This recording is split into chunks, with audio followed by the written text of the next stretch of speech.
আগামী 12 ফেব্রুয়ারি নির্বাচন সুষ্ঠু সুন্দর নিরপেক্ষ করার জন্য আপনারা জানেন আজকে থেকেই প্রতীক পাওয়ার পর থেকেই নির্বাচনী প্রচারণার জন্য আগামীকালকে থেকে আনুষ্ঠানিকভাবে যাত্রা শুরু হচ্ছে। তো আমাদের পরিকল্পনা অনুযায়ী নির্বাচন পরিচালনা কমিটির পক্ষ থেকে আমরা বসে সিদ্ধান্ত নিয়ে আগামীকালকে প্রথম নির্বাচনী কার্যক্রম আরম্ভ হবে। নির্বাচনী ট্রেন যেটাকে বলা হয়, যেটা ইতিমধ্যে আরম্ভ হয়েছে, কিন্তু আনুষ্ঠানিকভাবে আগামীকালকে ঢাকা 15তে আমরা আমাদের সম্মানিত আমিরে জামাত এবং কেন্দ্রীয় নেতৃবৃন্দের উপস্থিতিতে আমরা প্রথম সেখানে গণসংযোগ এবং জনসভার আয়োজন করেছি। দিনব্যাপী অনুষ্ঠান চলবে, তবে বেলা আড়াইটার সময় ঢাকা 15তে আমাদের সেই জনসভাটি অনুষ্ঠিত হবে।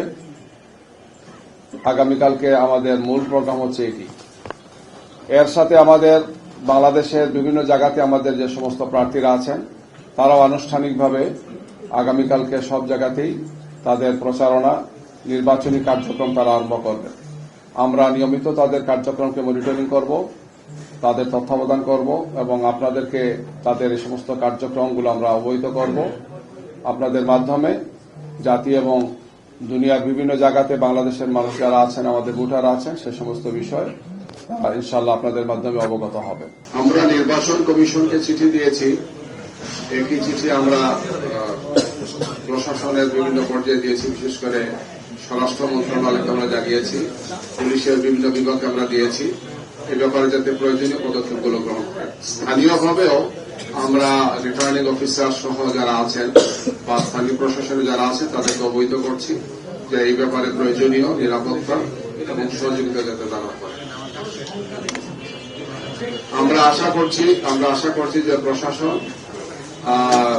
যেহেতু শীর্ষ নেতা তিনি আমাদের, তার সাথে আরো অনেক কেন্দ্রীয় নেতৃবৃন্দ থাকবেন, অনেকগুলো গুরুত্বপূর্ণ জনসভা অনুষ্ঠিত হবে, প্রয়োজনীয় নিরাপত্তা ব্যবস্থা তারা এনশিওর করবে। নির্বাচনী আচরণবিধি লঙ্ঘন হয় এমন কোন কাজ আসলে কারো দ্বারা করা উচিত নয়। আমরা দেখেছি যে এই ধরনের কিছু কথা বলেছেন, যিনি বলেছেন তার দল এবং নির্বাচন কমিশন এই বিষয়গুলো দেখবেন। আমরা নির্বাচন কমিশনের নিঃশাসন করেছি যে কোন অবস্থায় যাতে শীর্ষস্থানীয় কোন নেতা বা কোন দলের পক্ষ থেকেই নির্বাচনী আচরণবিধির ব্যাপারে আমরা সবাই সচেতন থাকি, ভূমিকা পালন করি। ঢাকা মহানগর দক্ষিণের একটা অভিযোগ আমরা গতকালকে সেখানে যোগাযোগ করেছি। সিটি কর্পোরেশনের পক্ষ থেকে হাবুটের পক্ষে যে প্রচারণা ছিল সেই সমস্ত সামগ্রিকতা সরিয়ে ফেলেছে। পরে আমাদের পক্ষ থেকে সিটি কর্পোরেশন যোগাযোগ করেছি, তারা সরি বলেছেন, কিন্তু কাজটা তারা ভালো করেননি। আমরা বলেছি যে এই ধরনের কাজ যেখানে সরকার সরাসরি হাবুটের পক্ষে প্রচারণা চালাচ্ছেন, আমরা সব দল হাবুটের পক্ষে আছি। ফেসিবাদ বিরোধী আন্দোলনে আমরা যারা ছিলাম সবাই এই দীর্ঘ সংস্কার প্রক্রিয়া শেষ করে এখন হাবুট জয় হোক এটা আমরা চাই। ফেসিবাদের দূষর ছাড়া আর কেউ হাবুটের পক্ষে থাকার কথা না। তো সেখানে এই কাজটি যারা করেছেন তারা সঠিক কাজটি করেননি, আমরা তাদের নিঃশাসন করেছি। ভবিষ্যতে যাতে এই ধরনের কোন কর্মকাণ্ড না হয় আমরা তাদের নিঃশাসন করছি।